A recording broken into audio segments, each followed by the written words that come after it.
ባለፈው ሳምንት የነበራችሁትን ሰዎች የተባረካችሁ ሰዎች እጆቻችሁን ማየት እፈልጋለሁ። እሺ፣ እግዚአብሔር ይመስገን። ብዙዎቻችሁ ነበራችሁ። ባለፈው ሳምንት ልመጣ ፈልጌ ነበር፣ ግን ያው የምታውቀው የአዲስ አበባ ነገር የምትሉ ደግሞ እጃችሁን ከፍ አድርጉ።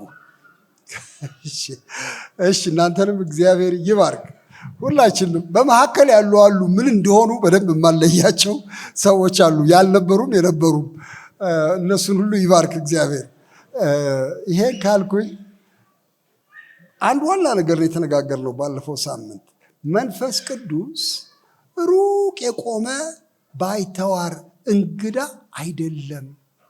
መንፈስ ቅዱስ ለውዝግብ የመጣ አጨቃጫቂ ነገር አይደለም። መንፈስ ቅዱስ በምናብ በግምት የምንዳስሰው የሆነ ኃይልና ነፋስ አይደለም። መንፈስ ቅዱስ የኛ ወዳጅ ነው፣ ቤተኛ ነው። አሁን ቅድም መስፍኔ እንደተናገረው ማለት ነው ከዮሐንስ 14 ላይ ከእናንተ ዘንድ ይኖራል በእናንተ ውስጥ ያድራል የተባለ መንፈስ እንዴት ነው አርቀን ለውዝግብ የምናሰጣው? ይሄ መንፈስ ለእኛ ቅርብ ነው፣ በጣም ሊረዳንም የመጣ ነው። እንዲያውም የተባለው መንፈስ ቅዱስን እልክባችኋለሁ ተብሏል እንዴ ይላል እንዴ መጽሐፍ? በላያችሁ ላይ መንፈስ ቅዱስን እልክባችኋለሁ አልተባለም። ምንድን ነው የተባለው? እልክላችኋለሁ በሉ እስቲ። ለእኛ የተላከ ነው። ታስቦበት ከአብና ከወልድ ዘንድ ወደ እኛ የተላከ ነው። እኔ ብሄድ ይሻላችኋል፣ ሄጄ እልክላችኋለሁ መንፈሱን። አብ በስሜ የሚልከው ለእናንተ ብሎ መንፈስ ቅዱስ ወደ እናንተ ይመጣል። እግዚአብሔር ይመስገን። እንግዲህ ያው ጠላታችን አይደለም፣ የሚያደናግረን አይደለም፣ ይልቅ ወዳጃችን ነው። የሚረዳን ወዳጃችን ነው። የሚደግፈን ወዳጃችን ነው። ስለዚህ ስለ መንፈስ ቅዱስ ስንነጋገር ስለ ወዳጃችን ስለ ወደደን ጌታ ነው የምናወራው። እንዲያውም የእግዚአብሔር የፍቅር መንዶልዶያው መንፈስ ቅዱስ ነው። የእግዚአብሔር ፍቅር በመንፈስ ቅዱስ ወደ ልባችን ስለፈሰሰ ስለሚል ለካ ቻነሉ ቦዩ መንፈስ ቅዱስ ነው። የፍቅር መፍሰሻው ቱቦ መንፈስ ቅዱስ ነው። ፍቅር ወደኛ የሚፈስበት እንግዲህ ያው ወዳጃችን ነው። እግዚአብሔር ይባረክ። ይሄን ነው ባለፈው ሳምንት የተነጋገርነው። በህይወታችን ውስጥ ዋና ነው ያለው። ባለፈው ሳምንት ስንነጋገር ሮሜ 8ን አንስተን ያላረገው ነገር የለም፣ ሁሉ ነገር በመንፈስ ቅዱስ ነው የተሰራው በክርስቲያኖች ዘንድ። ቅድም እንደተባለው ከወቀሳ ጀምሮ፣ ከኃጢአት ወቀሳ፣ ከፍርድ ወቀሳ ጀምሮ ወደ እግዚአብሔር ያቀረበን ሞግዚታችን መንፈስ ቅዱስ ነው። አቀረበን። በአንድ መንፈስ ወደ አብ መግባት የሰጠን አክሰስ መግቢያ የሰጠን መንፈስ ቅዱስ ነው። የዳን ነው በመንፈስ ቅዱስ ነው። ዳግም ልደት ያገኘነው በመንፈስ ቅዱስ ነው፣ በሌላ ታምር አይደለም። መንፈስ ቅዱስ ግን አዲስ ልደት ሰጠን፣ ቤተኛ አደረገን፣ የእግዚአብሔር ልጆች ተብለን እንድንጠራ ፈቀደልን። አባ አባት ብለን የምንጮህበት መንፈስ ሰጠን። ልጅነታችንን የሚመሰክር መንፈስ ቀረበልን። ኃጢአት ሲታገለን የኃጢአትን የስጋን ስራ ለመግደል ጉልበት ሰጠን። እግዚአብሔር የተባረከ ይሁን። ይሄ መንፈስ የትንሣኤ ዋስትና ሆነልን። ልጁን ከሞት ያስነሳበት መንፈስ እናንተን ደግሞ እንደዚሁ ለሚሞት ስጋችሁ ሕይወትን ይሰጠዋል ይላል። እንግዲያው አስገራሚ ስራዎች የሰራ መንፈስ ነው እና እንደ እንግዳ አናየውም። እናንተ ቤት መንፈስ ቅዱስ አለ፣ እናንተ ቸርች አለ የለም እየተባባልን አንወዛገብበትም። እሱ ነው ያመጣን እስከዚህ ድረስ ብለን ስለዚህ እንኳን እኛ ፍጥረት ሁሉ የሚጠብቀው የእግዚአብሔር ልጆች ክብር መገለጥ ነው። እኛ የመንፈስ በኩራት ያለን ነው የሚለው መጽሐፉ ላይ ሮሜ 8 ላይ የመንፈስ በኩራት ያለን ሰዎች እንኳን እስካሁን በምጥና በመቃተት እንኖራለን። ለምንድን ነው የመንፈስ በኩራት ያለን የሚለው? በቀዳሚ ደረጃ መንፈሱ እኛን ነው የነካው እና ደግሞ ይሄ መንፈስ ተስፋ ዋስትና እየሰጠን በሰማይ ቤት አለ እያለ እያጓጓን የሚጠብቀን እሱ ነው። እኛ እንኳን በዚህ ውጥረት ዓለም ውስጥ እንቃትታለን። ነገር ግን አንድ ቀን ላይ ሁሉ ይቆማል። ይሄ መንፈስ እንደ መያዣ ተደርጎ የተሰጠ መንፈስ ይከሰትና ሙሉ የእግዚአብሔር ሀብት ደግሞ ለእኛ ይሆናል። እግዚአብሔር ይመስገን። ይሄንን ስናወራ ነበረ የሰነበት ነው። ዛሬ ምንድን ነው የምናወራው? ዛሬ አንድ ዋና ነገር ላነሳ ነው በልቤ የመጣው ከእናንተ ጋር አብረን እግዚአብሔር ይሰጠናል። ይሄ መንፈስ ኃያል መንፈስ ነው። የእግዚአብሔር መንፈስ ቅዱስ መንፈስ ወዳጃችን ብቻ አይደለም፣ የኃይል ቋት ነው። የኃይል መገኛ ነው መንፈስ ቅዱስ። ዛሬ ስለ ኃይል እንድናነሳ ነው ያሰብኩት። መንፈስ ቅዱስ ኃያል መንፈስ ነው። ልክ ነው። አጽናኝ መንፈስ ነው። ጰራቅሊጦስ ነው። አብሮ ሆኖ የሚያጽናና የሚደግፍ ጠበቃ ነው። ግን ደግሞ የኃይል መንፈስ ነው። ኃይል የሚለግስ ነው። በጠላቶቻችን ላይ በኃይል እንድንነሳ የሚያደርግ ነው። በውስጣችን በኃይል እንድንሞላ የሚያደርግ ነው። ልዩ ልዩ የእግዚአብሔር ስራ በኃይል እንዲሰራ አቅም የሚሰጥ ነው። እግዚአብሔር የተባረከ ይሁን። የኃይል መንፈስ ነው። እሱን ነው አብረን እንድንመለከት የፈለኩት። ስለ መንፈስ ቅዱስ ኃይል ነው የምንነጋገረው። መንፈስ ቅዱስ የኃይል መንፈስ ነው። እኛ ኃይል የሚያስፈልገን ሰዎች ነን። በጣም እሱ ነው በልቤ ውስጥ የመጣው። ኃይል ያስፈልገናል ወይ? በጣም ያስፈልገናል። አንድ ጊዜ አንድ ጫካ ውስጥ ገብቼ በሆነ መንገድ ከአዲስ አበባ ወጥቼ እዚያ ጫካ ውስጥ ገብቼ በጣም የብዙ መናፍስት ስራ እንደከበበው ያንን አገር በልቤ አስተዋልኩኝ። በጣም ብዙ የአጋንንት ጉልበት የሰለጠነበት ቦታ እንደሆነ አስተዋልኩኝ። አገሩ ያምራል። በጣም የሚገርማችሁ ነው። እኔ በጣም ወዳለሁኝ ጫካውን፣ ተራራውን በጣም ነው የምወደው። ግን በዚያ ጫካ፣ በዚያ ተራራ፣ በዚያ ጉድባ፣ በዚያ ሸለቆ፣ በእርሻው ስፍራ፣ በገበያው ቦታ የአጋንንት ጉልበት በጣም እንደተሰማራ ተሰማኝ እና ኃይለኛ በሆነ መንገድ ኃይል ያስፈልገናል፣ ኃይል ያስፈልገናል ጌታ ሆይ፣ መንግስት እንዲሰፋ ክብር እንዲንሰራፋ ኃይል ያስፈልገናል ጌታ ሆይ የሚለውን መዝሙር መንፈስ ቅዱስ አመጣ እና ለምንድን ነው የሚያስፈልገን ኃይሉ? በጣም ያስፈልጋል። አዎ ያስፈልጋል፣ የእግዚአብሔር መንግስት እንዲሰፋ። ምክንያቱም የጨለማ መንግስት ወሮታል አገሩን። ማላቀቅ ስለሚያስፈልግ የእግዚአብሔር መንግስት እንዲሰፋ፣ የሰው ክብር በገነነበት ቦታ የሰው ክብር ወድቆ የእግዚአብሔር ክብር እንዲንሰራፋ ኃይል ያስፈልገናል። ወንድሞቼ እናቶቼ፣ ለምንድን ነው ኃይል የሚያስፈልገው? አሁን በዚህ ሀገር ላይ ለምንድን ነው ኃይል የሚያስፈልገው? ትንሽ ላነሳላችሁ እፈልጋለሁ። በጣም በከፍተኛ ደረጃ ዲያብሎስ ጊዜው እንደደረሰ አውቆ በጣም ብዙ ክፉ ነገር በምድራችን ላይ በሰው ላይ እያደረገ ነው። በጠቅላላው በዓለሙ ላይ እኔ እንዲያው አንዳንዶቹ ነገሮች ለማንሳት ሞከርኩኝ። እኔ ይጠፋል ብዬ ያሰብኩት ጥንቆላ፣ መተት፣ አስማት ከመጠን በላይ በአሁኑ ዘመን እየተስፋፋ ነው። በጣም የሚገርም ነገር ነው። በጣም እየተስፋፋ ነው። በአገራችን በማትጠብቋቸው ቦታዎች ሰዎች በጥንቆላ በመተት ተይዘው ታያላችሁ። ሰለጠነ የምትሉት ሀገር ስትሄዱ የሚገርማችሁ ነው። ጥንቆላ በጣም እየተበራከተ ነው።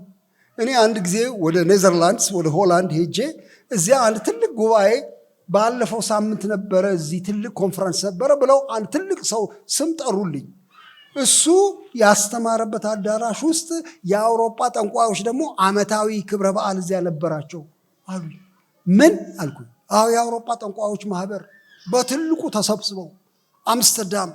እንዴ እስከዚህ ድረስ ጠንቋይ ገኖ? አዎ የሚያስገርም ነገር ነው። ዲያብሎስ በየሁሉ ቦታ ተመሳሳይ አይነት ስራ ይሰራል። ክፉ መንፈስ እንዳለ ተመለከትኩኝ። እኛ ሀገር ጥንቆላ፣ አስማት ብቻ ሳይሆን ያለው ባዕድ አምልኮ በጣም የተንሰራፋ ነው።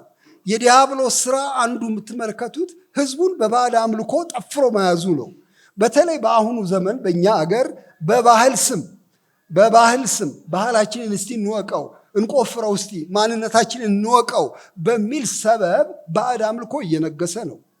ወደ የገጠሩ ብትሄዱ በጣም በሚያሳዝን ሁኔታ በየሁሉ አይነት ገጠር በዓል ተብሎ ባህል ተብሎ እየተከበረ ያለው በልዩ ልዩ ስፍራ አንድ ቦታ ብቻ አይደለም፣ የባዕድ አምልኮ ነው። ዲያብሎስ በዚያ በኩል ገብቶ ህዝባችንን እንደሚያሰቃይ አይቻለሁ። በጣም ሌላ ነገር ላንሳላችሁ። ሐሰተኛ ሃይማኖቶች በጣም እየገነኑ እየሄዱ ክርስቶስ ጠል ሃይማኖቶች፣ አንዳንዶቹ ክርስቶስን ባይጠሉም እያሳነሱ የሚያቀርቡ ሃይማኖቶች፣ የሐሰት ሃይማኖቶች በልዩ ልዩ ቦታ ነግሰዋል። ከፍተኛ የኃይል ግብግብ ውስጥ እንዳለን እንድትመለከቱ እፈልጋለሁኝ። አሳሳች መናፍስት ብዙ ቦታ ገብተዋል። በእኛ ቤተ ክርስቲያኖች መካከልም እንኳ ገብተው እውነት የሚመስሉ አስመሳይ መናፍስት ብዙ ስራ እየሰሩ ነው። ሰዎችን ከእውነት ወደ ሐሰት እየገለበጡ ከጽድቅ ወደ ርኩሰት እየገለበጡ ያለበት ጊዜ እንደሆነ እንድታዩ እፈልጋለሁ። ከንቱ ፍልስፍና በወጣቶቻችን መካከል፣ በዩኒቨርሲቲ ተማሪዎች መካከል፣ በዚህ በሶሻል ሚዲያ ውስጥ የሰው ፍልስፍና የሰው አስተሳሰብ እየገነነ መጥቶ በጣም ያናውዛል ወጣቱንና በጣም አሳዛኝ ጊዜ እንደሆነ ልነግራችሁ እፈልጋለሁ። እሱ ብቻ አይደለም፣ በሞራል ልሽቀት በሞራል ውድቀት ምክንያት በጣም ያስፈራቸዋል። አንዳንዱን ነገር መናገር እንኳን እስክናፍር ድረስ የሞራል መበላሸት ወሮታል አገሩን። ይህንን መናገር አለብኝ ብዬ እላለሁ። ይሄ ብቻ አይደለም፣ በከፍተኛ ቀቢጸ ተስፋ ሰዎች ተስፋ በማጣት ዲፕሬሽን ውስጥ ድብርት ውስጥ እየገቡ አንዳንዶቹ ራሳቸውን እየጠሉ ያስወግዱታል፣ ራሳቸው ይገሉታል። ብዙ የራሴ ማጥፋት ዜና እሰማለሁኝ በየቦታው በወጣቶች መካከል ከፍተኛ ዲፕሬሽን እንዳለ አያለሁ። አገራችን በጥላቻ መንፈስ ተሞልታ ጠብ በየቦታው ይጫራል፣ በየጊዜው ይጫራል እና እርስ በርሱ የተፈራራ ትውልድ እንደሆነ ይመለከታል። ለምንድን ነው ይህን ሁሉ የምትዘረዝርልን? አናቀውም እንዴ? የሚታይ አይደለም እንዴ ትሉኝ ይሆናል። አዎ፣ ለምንድን ነው የምዘረዝረው? ግልጽ አድርጌ ልንገራችሁ። የኃይል ግብግብ ውስጥ ነን። ከፍተኛ ኃይል ያልመጣ እንደሆነ ከዚህ አዘቅት በምን እንወጣለን? ይሄን ልጠይቃችሁ ነው የምፈልገው። በምን ነው የምትወጡት? እንደዚህ ካለ ከእንደዚህ አይነት ጉልበት በምን ነው የምትወጡት? ይሄንን አሁን ቅድም ያልኳችሁን ጥንቆላ፣ መተቱን፣ የሐሰት ትምህርቱን፣ ፍልስፍናውን፣ እርኩሰቱን የሚያራባ ፋብሪካ አለ፣ የዲያብሎስ ፋብሪካ። ይሄንን ጉልበት በምንድን ነው የምትቋቋሙት? በምንድን ነው የምንወጣው? የእግዚአብሔር መንፈስ የእግዚአብሔር ጣት ካልመጣች እንዴት ነው የምናመልጠው? ይሄ ነው ዋና ጥያቄ ወንድሞቼ፣ እናቶቼ። ስለ ኃይል የምንናገረው ወደን አይደለም። ሌላ ኃይል ፊታችን ስለተደቀነ ነው። የክፋት ኃይል ስለተደቀነ አሁን ደግሞ የጽድቅ ኃይል እንዲገለጥ መንፈስ ቅዱስ ያሻናል። ከዚህ የተነሳ አማራጭ የሌለን ሰዎች ነን። ይሄንን እንደው አረጋግጬ ልንገራችሁ።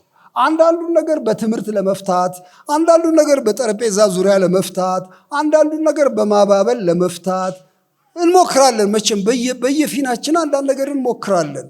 ግን ሙከራ ሁሉ ሙሉ ሊሆን አይችልም። እኔ መንቀፌ አይደለም።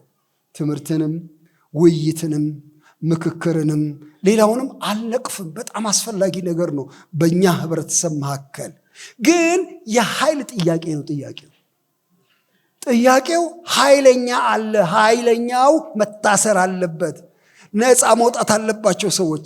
እና እንዴት ነው ነፃ የሚወጡት? ያለ ሌላ ኃይል፣ ያለ መንፈስ ቅዱስ ኃይል። አለበለዚያ ተራ ሰዎች ነው የምንሆነው። ሶምሶንን ታውቁታላችሁ። እንዲያው ከሱ ልጀምር። ሶምሶን የታወቀ ነው መጽሐፍ ቅዱስ ላይ፣ መጽሐፈ መሳፍንት ውስጥ ታገኙታላችሁ።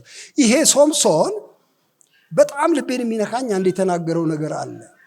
ደሊላ እያባበለችው አንድ ጊዜ ፀጉሩን እየገመደች በክር እያሰረች፣ አንድ ጊዜ ደግሞ እግሩን በጠፍር እያሰረች እያባበለችው አሳልፋ ለመስጠት ስትሸምቅበት ያውቃል። እያወቀ ግን ተታለለ። ልቡ ወደ እሷ አዘነበለ እና ብዙ ጊዜ አሰሩት፣ ግን እየበጣጠሰ ሄደ። ብዙ ጊዜ ሊይዙት ሞከሩ፣ ነገር ግን እየበታተናቸው ሄደ። በጣም ኃይለኛ ነበረ። የእግዚአብሔር መንፈስ በላዩ ላይ ነበረ። ግን አንድ ነገር ተናገረ። መጨረሻ ላይ በንዝነዛ ብዛት አንድ ምስጢር አወጣ። ምስጢሩ ምን እንደሆነ ታስታውሳላችሁ? ይኸውልሽ፣ የእግዚአብሔር መንፈስ ኃይል ያለው ተቋጥሮ ያለው ፀጉሬ ላይ ነው። ከተወለድኩ ጀምሮ አልተላጨም። እዚህ ላይ ነው ያሰፈረው እግዚአብሔር ኃይሉ። እሱን ብትላጪ፣ ወዲያው የተናገረውን እሱን ነው ላሳስባችሁ። ብትላጭኝ እንደ ማንኛውም ሰው እሆናለሁ ይላታል። እንደ ማንም ሰው። አሁን የኛ ከባድ ፈተና ማንምነት ነው። እንደ ማንም ሰው መሆን ነው። ኖርማል እሆናለሁ በቃ። ከዛ በኋላ 10 ሰው ከያዘኝ ማምለጥ አልችልም። አሁን ኖርማል አይደለሁም። በጣም አሁን ኤክስትራኦርዲነሪ የሆነ ከኔ በላይ የሆነ ጉልበት በላይ ላይ አለ። ግን እሱ ጉልበት የተቋጠረበትን ፀጉር ወደዚያ ብታስወግጂው እንደ አንቺ ሆናለሁ ማለቱ ነው። እንደ በቀለ ሆናለሁ፣ እንደ ኃይሉ ሆናለሁ፣ እንደ ጸጋሁን ሆናለሁ፣ እንደ ዓለሚቱ ሆናለሁ፣ እንደ ከበደ ሆናለሁ፣ እንደ ማንኛውም ሰው ሆናለሁ። አሁን ነግራችሁ የምፈልገው እንደ ማንኛውም ሰው መሆን አያዋጣንም። በአሁኑ ዘመን ኦርዲናሪ ተራ ሰው መሆን ጨርሶ አያዋጣንም። ምክንያቱም ይዘው አይናችንን ያወጡታል፣ ወፍጮ ያስፈጩናል። ማንኛውም ሰው መሆን የሚያዋጣ አይደለም። አሁን ሌላ ሰው መሆን ነው። ሌላ ሰው መሆን ነው የሚያዋጣው። ይሄ ሌላነት ከሌላው መንፈስ የሚመጣ ነው፣ ከመንፈስ ቅዱስ የሚመጣ ነው። ለዚህ ነው የመንፈስ ቅዱስ ኃይል በጣም የሚያስፈልገን እና ስለሱ አብረን እንድነጋገር እላችሁ ነው። ቤተ ክርስቲያን ተፋላሚት ናት በፍጥረቷ እና በእውነት ስለ ቤተ ክርስቲያን ሲታሰብ እንደው በጣም ብዙ ጊዜ ሰላም ነው የሚሰማው። ብዙ ሰው ይህ ቤተ ክርስቲያን ስዕል ስታዩ እዚያ ማዶ ተስሎ በቃ የሰላም ቦታ ነው። እዚህ ትናንትና እንኳን በአንድ የኦርቶዶክስ ቤተክርስቲያን በኩል እያለፍኩ ነበርና እንዲያው ጨለምለም ስላለ ጊዜው ትንሽ ፍርሃት አለኝና ዘራፊ ይገኝ ይሆን?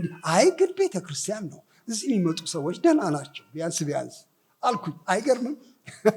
የሰላም ምልክት ነው ቤተክርስቲያን። መስቀሉ ስታዩ፣ ጉልላቱ ስታዩ፣ ስታዩ በቃ ሰላም ነው፣ ደህና ነው፣ እርጋታ ነው፣ የሚሰበከውም ነገር ፍቅር ነው እያለን ነው የምናስበው።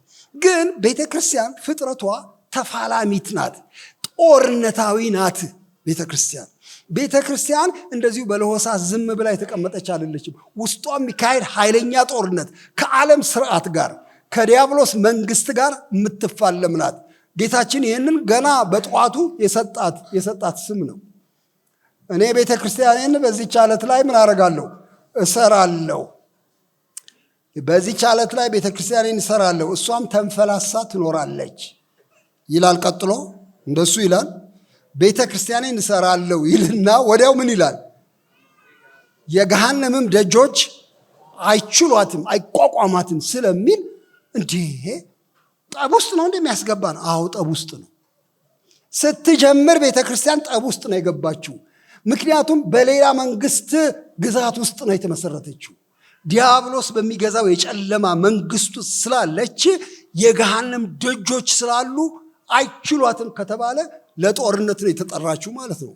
ይሄ ማህበር የጦር ሰራዊት ነው። ሰምታችሁኛል? ይሄ ማህበር ቤተክርስቲያን የሚባል ማህበር ለጦርነት የተመለመለ ሰራዊት ነው።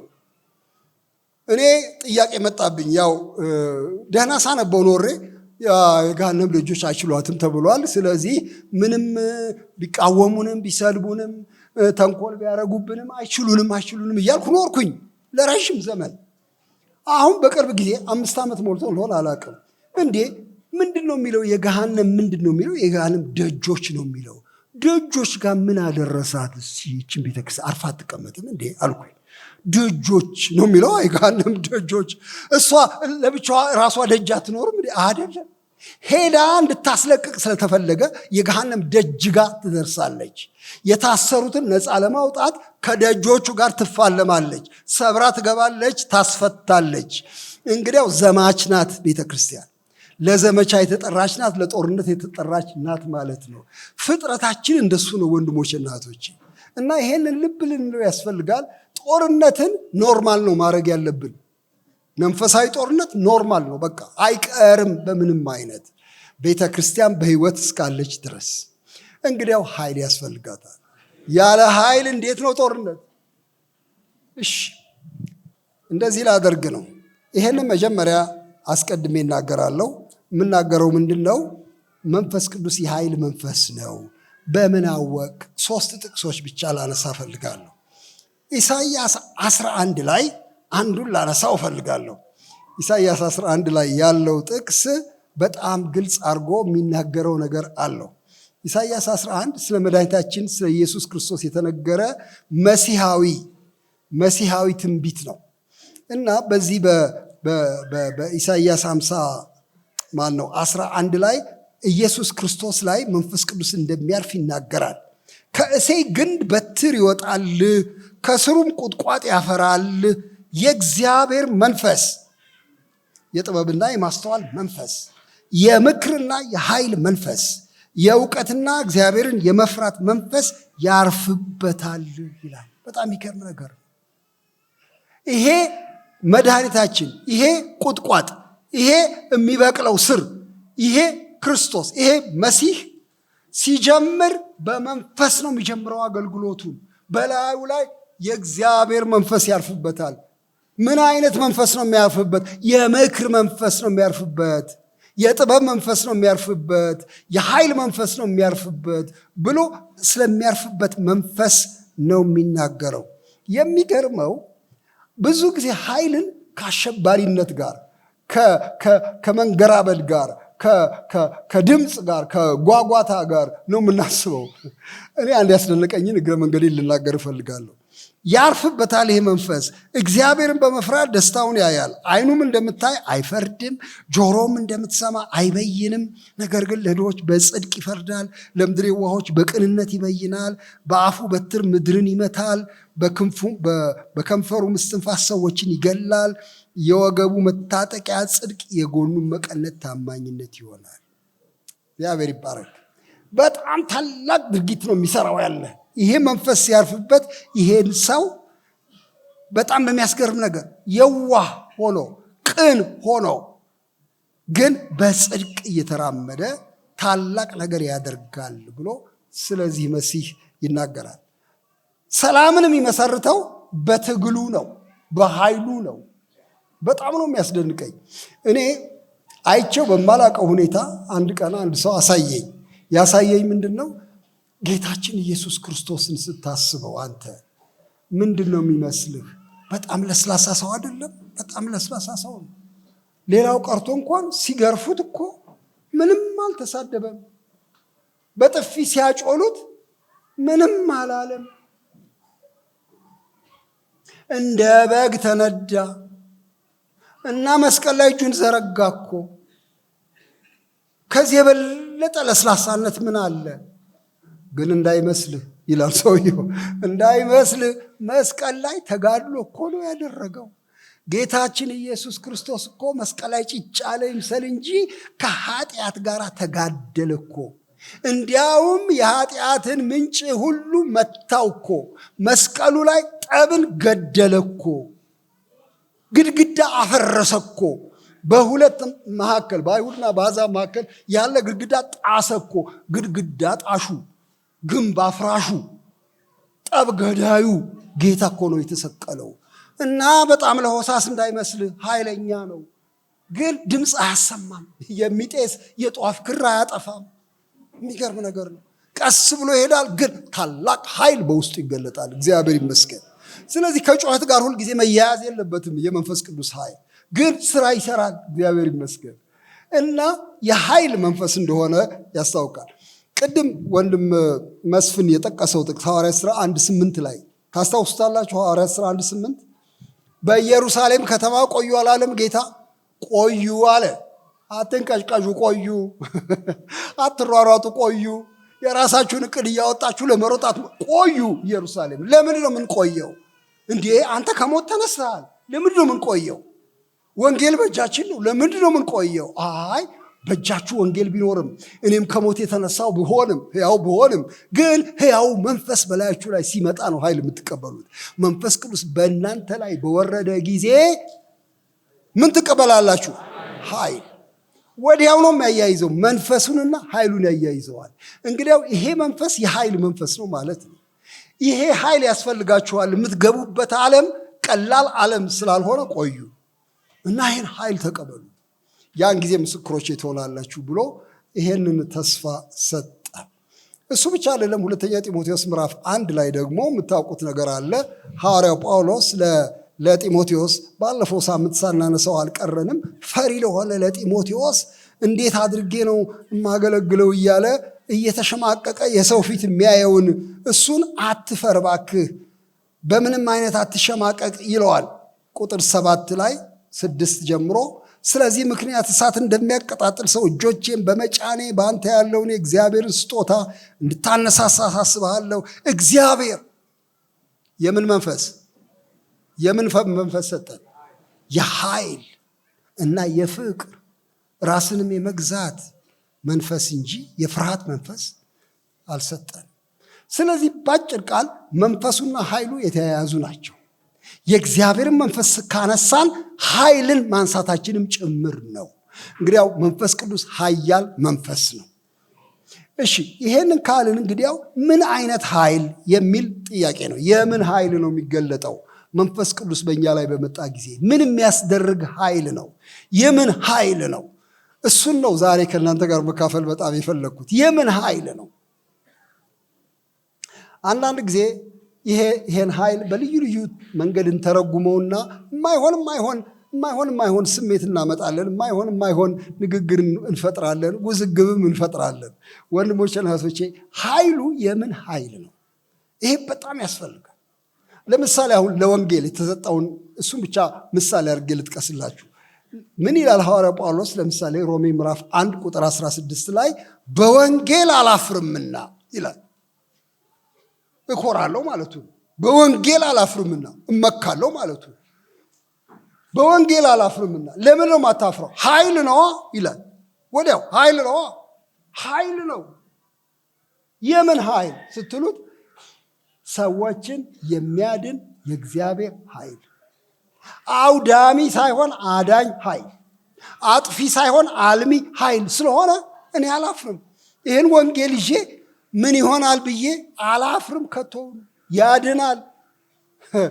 በእጁ ቦምብ እንደያዘ ሰው ማለት ነው። ቦምብ እንደያዘ ሰው ሄጄ ሳፈነዳው፣ ወንጌል የሚባለውን ኃይል ሳፈነዳው ቤቱ ስብርብር አያደርገውም። ሰው ነፍስ ያድናል፣ የታመመ ይፈውሳል፣ ያዘነ ያጽናናል፣ ያልገባው እንዲገባው ያደርጋል፣ ብርሃን ይሰጣል። ኃይል ነው የእግዚአብሔር የማዳን ኃይል። እስቲ የማዳን ኃይል በሉ። የማዳን ኃይል፣ የማጥፋት ኃይል አይደለም። መንፈስ ቅዱስ ምን የሚያደርግ ኃይል ነው? አሁን ወደ መንፈስ ቅዱስ ልመጣ ነው። የምን ኃይል ነው ስል 4 ነገሮችን ከእናንተ ጋር መነጋገር እፈልጋለሁ። አንደኛ መንፈስ ቅዱስ የውጊያ ኃይል ነው፣ የጦርነት ኃይል ነው። ተፋላሚት ቤተ ክርስቲያን ተፋላሚ መንፈስ አላት። እግዚአብሔር የተባረከ ይሁን። ይሄንን በተለይ በማቴዎስ ወንጌል ምዕራፍ 12 ላይ ታገኙታላችሁ። እዚያ ላይ መድኃኒታችን ኢየሱስ ክርስቶስ ግልጽ አረገው እና በጣም ያስደስተኛል ያንን ክፍል ሳነበው። ትንሽ ዙሪያ ገባውን ለመናገር ምዕራፍ 12 ማቴዎስ ወንጌል ታስታውሱ እንደው ጌታችን ድዳ ደንቆሮ የነበረውን ሰውዬ ፈወሰው።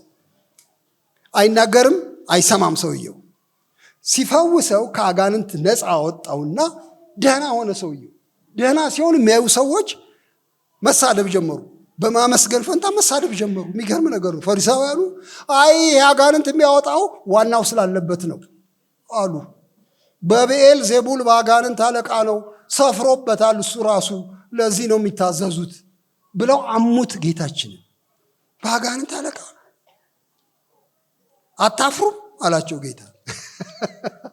እሸት ጋር የተጻፈው አታፍሩም የሚለው ማቴዎስ ወንጌል 12 እንፈልገው። አታፍሩም እንዲህ ስትሉ በጣም ልክ ያልሆነ ነገር ነው የምትናገሩት።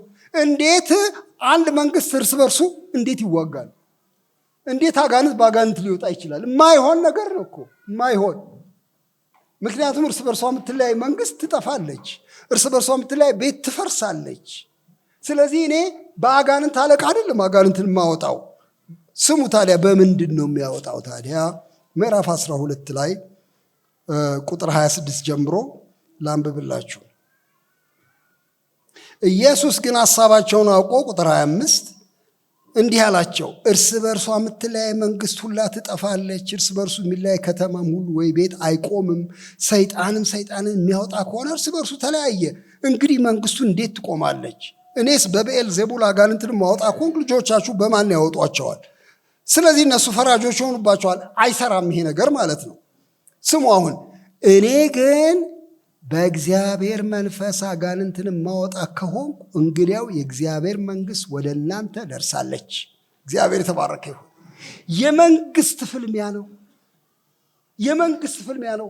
ይሄው አጋንንቱ የጨለማ መንግስት በሰው ውስጥ ሰፍረው ያሰቃያሉ። እኔ መጥቼ ምንድነው ማረገው? ነፃ አወጣለሁ። በምንድነው ማወጣው? በመንፈስ ቅዱስ። አንድ ቦታ ላይ በእግዚአብሔር ጣት ይለዋል፣ የእግዚአብሔር ጣት ይለዋል፣ በመንፈስ ይለዋል። በመንፈስ አጋንንትን ማወጣ ከሆነ እንግዲያው መንግስታዊ ፍልሚያ ውስጥ ገብተዋል። የዲያብሎስን መንግስት በሌላ መንግስት እያፈረስኩት ነው።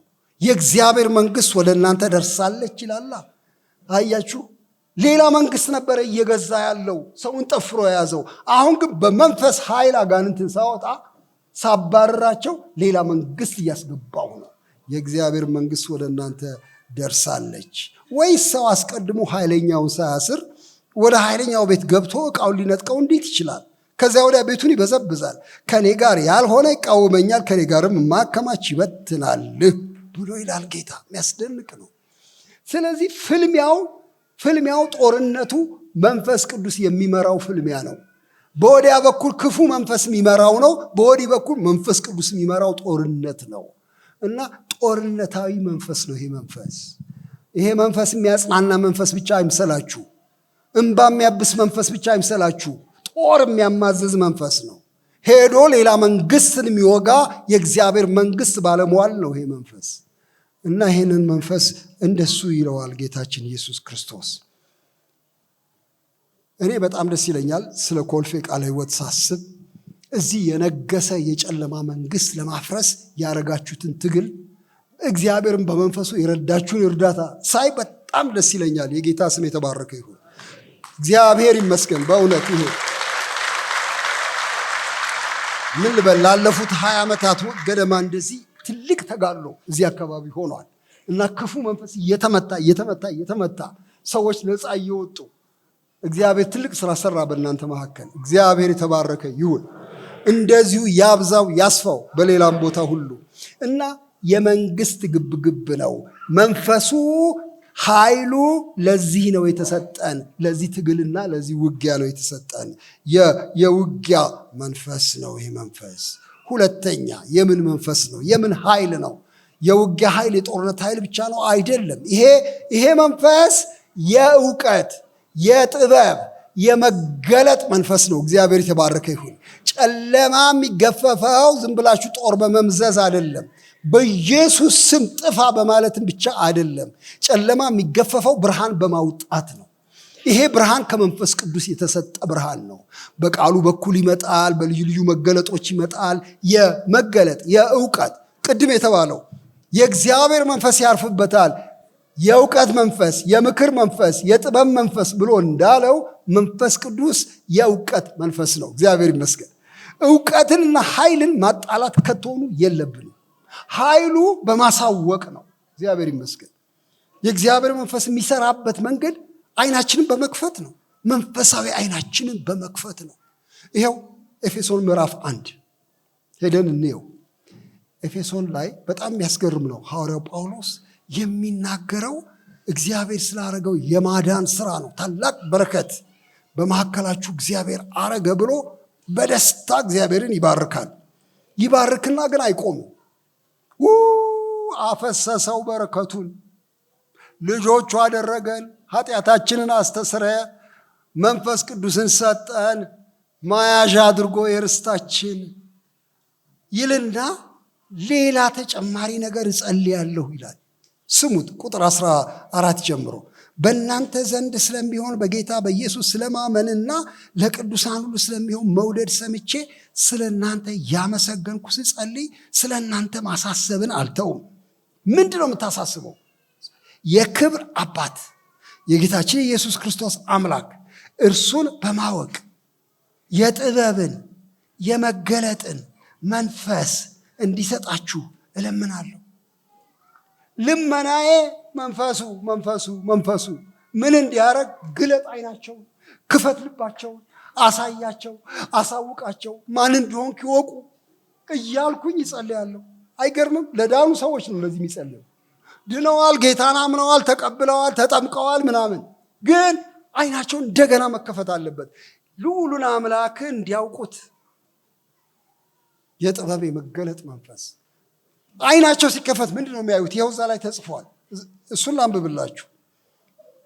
ይህም የልባችሁ አይኖች ሲበሩ የመጥራቱ ተስፋ ምን እንደሆነ በቅዱሳንም ዘንድ ያለው የርስት ክብር ባለጠግነት ምን እንዲሆን። የሚያስገርም ነው። ለምናምንም ከሁሉ የሚበልጥ የኃይሉ ታላቅነት ምን እንዲሆን ታውቁ ዘንድ ነው። እግዚአብሔር ይመስገን። በጣም ነው የሚያስደስተኝ።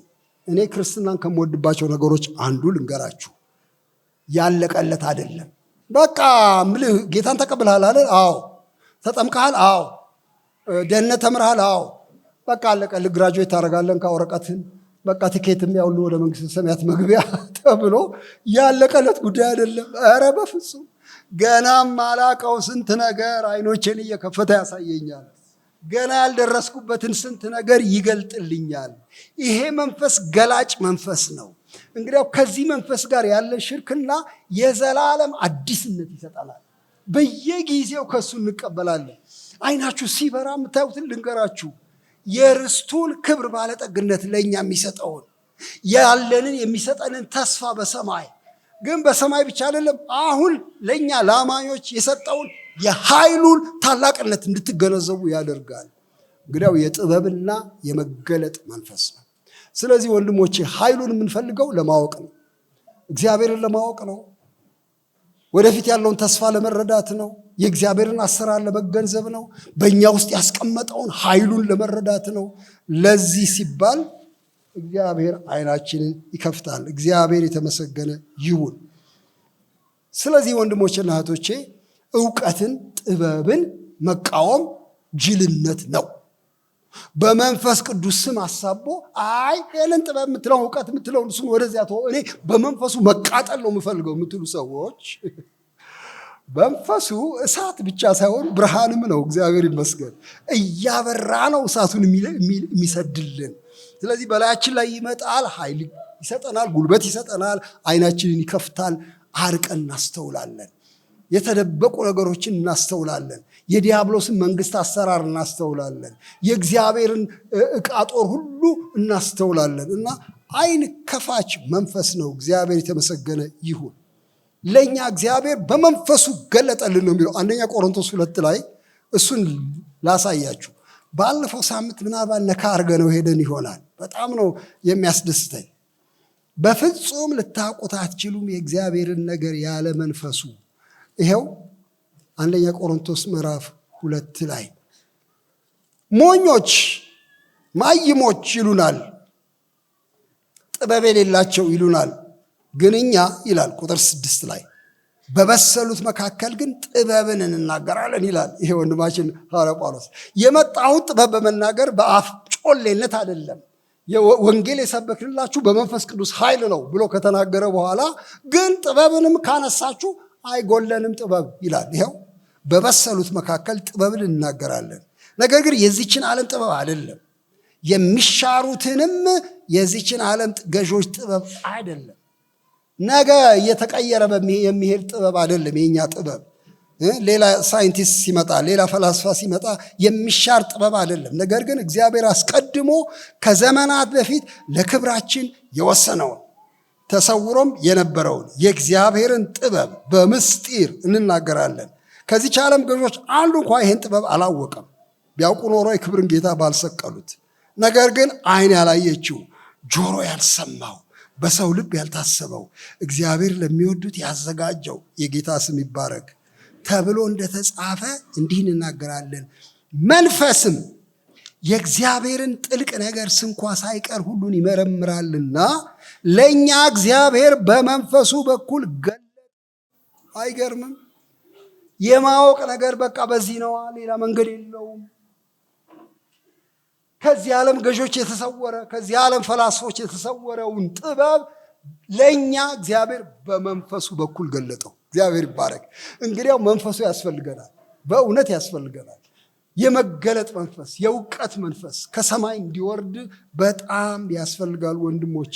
ይሄ መንፈስ ተሰጠን። እግዚአብሔር ይባረክ። በጣም ነው ደስ የሚለኝ። ስለዚህ ዓለም ውስጥ በብዙ ትምህርት የተካኑ ሰዎች አሉ፣ በብዙ እውቀት በብዙ ልምድ የሰለጠኑ ሰዎች አሉ።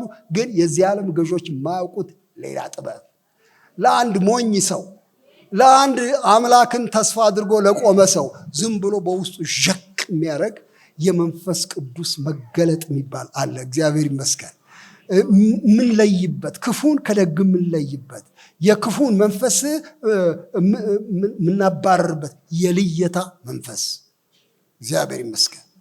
ስፒሪት ኦፍ ዲዘርንመንት፣ የልየታ መንፈስ። አንድ ቦታ ላይ የት ጋ ነው ባካችሁ? ሐዋርያት ሥራ ምዕራፍ 8 ላይ ምን ይሆናል?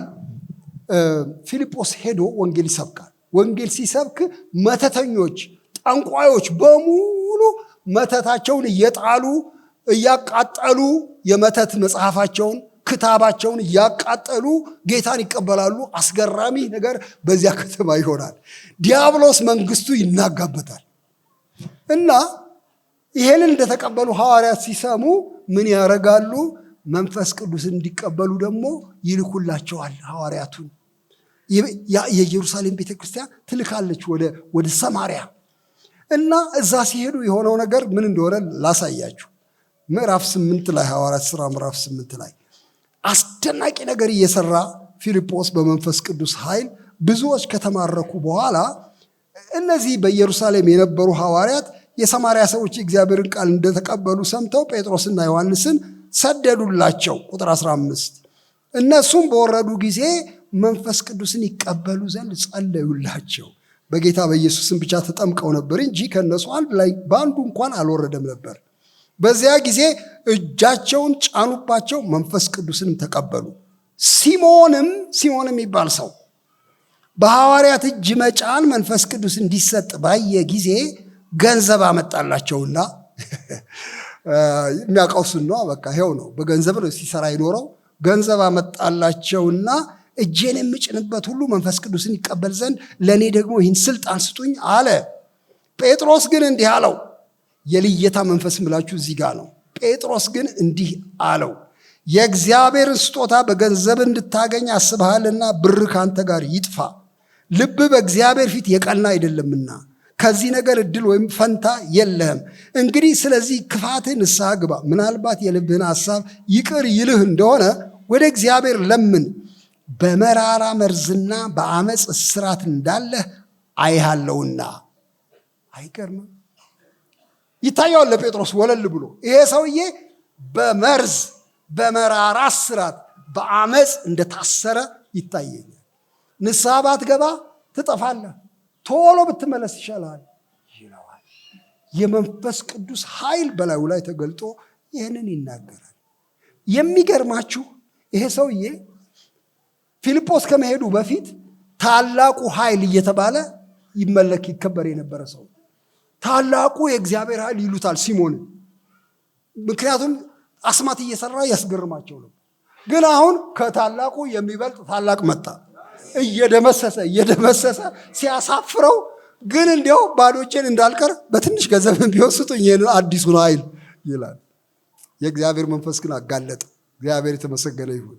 ስለዚህ ወንድሞቼ የልየታ መንፈስ ነው፣ የእውቀት መንፈስ ነው፣ የጥበብ መንፈስ ነው፣ የእውቀት መንፈስ ነው። ኃይሉ የሚያስፈልገን ለእውቀት ነው። እግዚአብሔር የተባረከ ይሁን። ሶስተኛ ነገር ልናገር እፈልጋለሁ። ሶስተኛው ኃይሉ የሚያስፈልገን ይሄ መንፈስ የምስክርነት መንፈስ፣ ቃሉን የመናገር ኃይል እንዲሰጠን ነው። ወንድሞቼ እህቶቼ፣ የምስራቹን ወንጌልን ለመናገር ሁነኛው ኃይል መንፈስ ቅዱስ። ስለ ሚሽን እንደምታስቡ አውቃለሁ። ብዙ ቦታ የወንጌል መልእክተኞች እንደምትልኩ አውቃለሁ። ግን በምን ኃይል ነው የሚንቀሳቀሱት? በገንዘብ ኃይል አይምሰላችሁ። አውቃለሁ በቃለ ሕይወት ቤተክርስቲያን በጣም ማደንቀው ነገር ነው። እኔ ባለፈው ጊዜ ወደ ገጠር ሄጃለሁ። አንድ ጡንጦ የሚባል ወደ ደቡብ፣ ወደዛ ሄጄ ሀደሮ፣ ጡንጦ የሚባሉ ከተሞች አሉ። እዛ ሄጄ ቃለ ሕይወት ቤተክርስቲያን ውስጥ ገባሁኝ እና እዚያ አገለግል ነበር። አንድ ያየሁት በጣም የሚያስደስት ነገር፣ ጌታን ያመልካሉ፣ ይወዳሉ ጌታን። ልክ ከስብሰባው በኋላ የወንጌል ማህበርተኞች የሆናችሁ መዋጯችሁን እንዳትረሱ ሲባል ሰማሁኝ ማስታወቂያ። ከዚያ ከመባው በኋላ ለወንጌል ማህበርተኝነት ተብሎ መዋጮ ይሰበሰባል። ሁሉ ሰው ያለውን ይዞ፣ ዶሮም ብትሆን እንቁላልም ብትሆን ያላትን ይዛ፣ የገጠር ሰው ለወንጌል ስጡልኝ፣ ለወንጌል ስጡልኝ፣ እኔ የወንጌል ማህበርተኛ ነኝ ትላለች። በጣም ልቤን አረካኝ። ለካ ወንጌል የተስፋፋው እንደዚህ ነው። እዚህ ቤተ ክርስቲያን ውስጥ ሁሉ ሰው አስተዋጽኦ አደረገ። መልእክተኞችን ልካለን እና በጣም ነው የማደንቀው። ግን ስሙ፣ እነዚህ መልእክተኞች መንፈስ ቅዱስ በላያቸው ሲሆን ነው ታላቅ ስራ የሚሰሩት። የአጋንንትን ቦታ የሚያስለቅቁት በመንፈስ ኃይል ነው። ጌታችን ይህንን ግልጥ አድርጎ ተናገረ። መንፈስ ቅዱስ በእናንተ ላይ በወረደ ጊዜ ኃይልን ትቀበላላችሁ፣ ከዚያ ትዘላብዳላችሁ አይደለም ያለው። ምስክሮቼ ትሆናላችሁ። ምስክሮቼ፣ የክርስቶስ ምስክር ነው ይሄ መንፈስ። እንዲያውም ስለ ራሱ አይናገርም፣ ነገር ግን ስለ እኔ ይናገራል፣ ከእኔ ተቀብሎ ይናገራል ስለሚል ለምስክርነት የተሰጠ መንፈስ ነው ይሄ መንፈስ። እና የሚያስፈልገን ለዚህ ነው። በጣም የመንፈስ ኃይል የሚያስፈልገን ለክርስቶስ መመስከር እንድንችል ነው። ወንድሞቼ እና እህቶቼ፣ ይሄንን ግልጽ አድርጌ መናገር እፈልጋለሁ። አንድ ጥቅስ ብቻ ላንብብላችሁ። ሐዋርያት ሥራ 4 ላይ በጣም ደስ የሚለኝ ነው። እሱ ደብድበዋቸው እንዳትናገሩ በዚህ ስም ብለዋቸው ሲያስወጧቸው ደስ እያላቸው ይሄዱና ሐዋርያቱ ጸሎት ቡድን ውስጥ ይገባሉ፣ አብረው ይጸልያሉ። እና ቁጥር 28 29 ጀምሮ ላንብብላችሁ። እየጸለዩ እያለ አንዱ የጸሎታቸው ክፍል አሁንም ጌታ ሆይ ወደ ዛቻቸው ተመልከት፣ ለመፈወስም እጅን ስትዘረጋ በቅዱስ ብላቴናም በኢየሱስ ስም ምልክትና ድንቅ ሲደረግ ባሪያዎች በፍጹም ግልጥነት ቃልህን እንዲናገሩ ስጣቸው። ከጸለዩም በኋላ ተሰብስበው የነበሩበት ስፍራ ተናወጠ፣ በሁሉም መንፈስ ቅዱስ ሞላባቸው፣ የእግዚአብሔርንም ቃል በግልጥ ተናገሩ። እግዚአብሔር የተመሰገነ ይሁን። ተመልከቱ፣ ይሄ የእግዚአብሔር ቃል ኃይል ከመንፈስ ቅዱስ ኃይል ጋር የተያዘ ነው። በግልጥነት በድፍረት ለመናገር ያስቻላቸው ምንድን ነው? እሱ መንፈስ ቅዱስ ነው። እየጸለዩ ሞላባቸው፣ ቤቱን ሞላው መንፈስ ቅዱስ። ከዚያ ወዲያ ማን የያዛቸው? በግልጥነት የእግዚአብሔርን ቃል ተናገሩ ይላል። እግዚአብሔር የተባረከ ይሁን። ወንድሞች አሁን ያስፈልገናል አይመስላችሁም? በጣም ያስፈልገናል በድፍረት ለመናገር፣ ለተማረው ላልተማረው፣ ለሀብታሙ ለድሃው፣ በገጠር በከተማ ለመናገር ይሄ ኃይል ያስፈልጋል። ግልጥነትን ድፍረትን የሚሰጠን ኃይል፣ በወደረኞቻችን መካከል የማይችሉትን ጥበብ የሚገልጥ ኃይል፣ ይሄ ኃይል ያስፈልገናል። ኃይል ያስፈልገናል። ኃይል ያስፈልገናል። ጌታ ሆይ መንግስት እንዲሰፋ ክብር እንዲንሰራፋ ኃይል ያስፈልገናል። ጌታ ሆይ አራተኛ እና የመጨረሻ ላንሳላችሁ። አራተኛ ይሄ መንፈስ ይሄ ኃይል የተሃድሶ ኃይል ነው።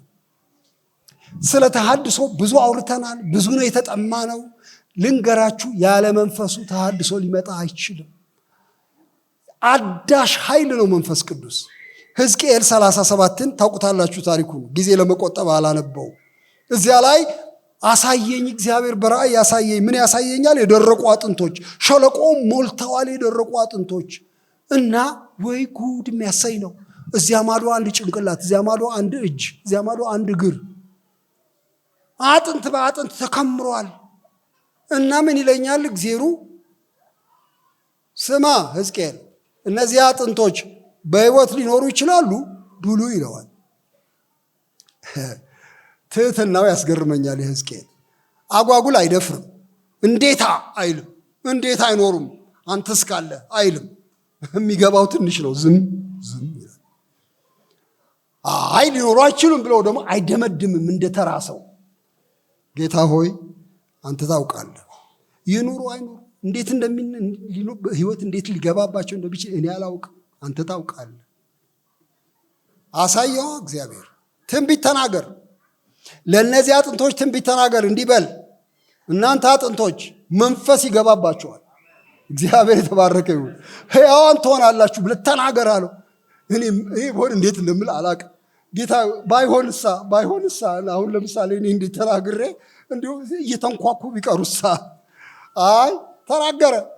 ለነፋስ ትንቢት ተናገር።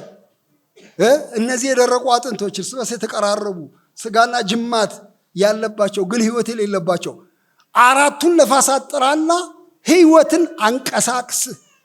ነፋስ ገባባቸው፣ መንፈስ ገባባቸው፣ ታላቅ ሰራዊት ሆነው ቆሙ። እግዚአብሔር የተባረከ ይሁን። እንግዲህ ወንድሞቼ የእድሳት መንፈስ ነው መንፈስ ቅዱስ። ሙት ቀስቃሽ መንፈስ ነው። ቁጥር ብቻ ዋጋ የለውም። ልንገራችሁ፣ ሸለቆን የሞሉት ሙቶች ምንም ዋጋ የላቸውም። ቤተ ክርስቲያን በቁጥር እንዳትመካ፣ ስንት ሚሊዮን ህዝብ አለን እያለች የተንኳኳ አጥንት እንዳይሆን እግዚአብሔር ያድነን።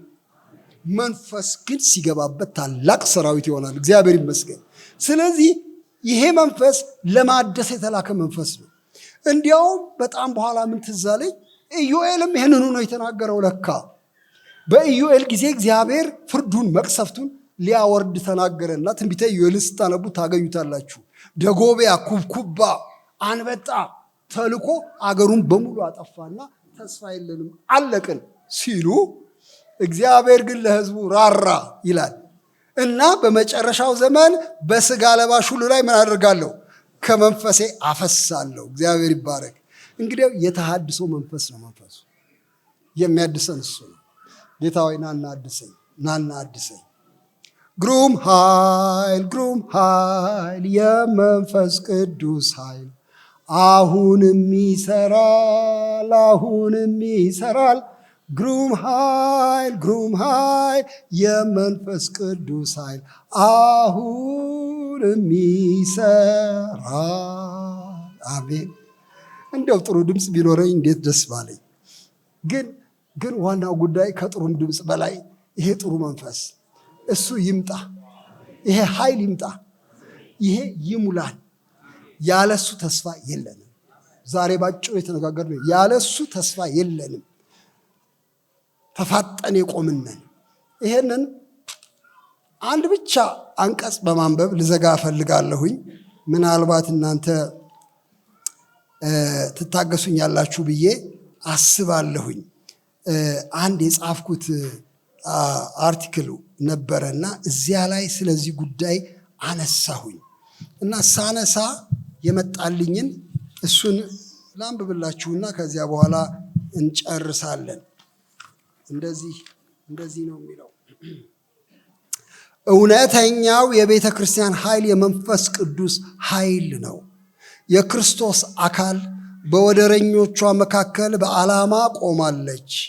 ግንባር ለግንባር ተፋጣ፣ ሳንጃ ለሳንጃ ተማዛ፣ ወደ ሞት የሚነዱትን ለመታደግ በታላቅ ተጋድሎ ላይ አለች። ጠላቶቿ መንፈሳውያን ናቸው፣ እንዳትረሱ። ጠላቶቿ መንፈሳውያን ናቸው፣ እርኩሳን መንፈሳውያን። ውጊያውም መንፈሳዊ ነው። አውዳሚውን መንፈስ የምትቋቋመውና መከረኞቹን ከእጁ የምታራግፈው በተቃራኒው መንፈስ ጉልበት ብቻ ነው። እግዚአብሔር ይህን ኃይል ይህን መንፈስ ይላክልን። እስቲ እንጸልይና እንጨርሳለን።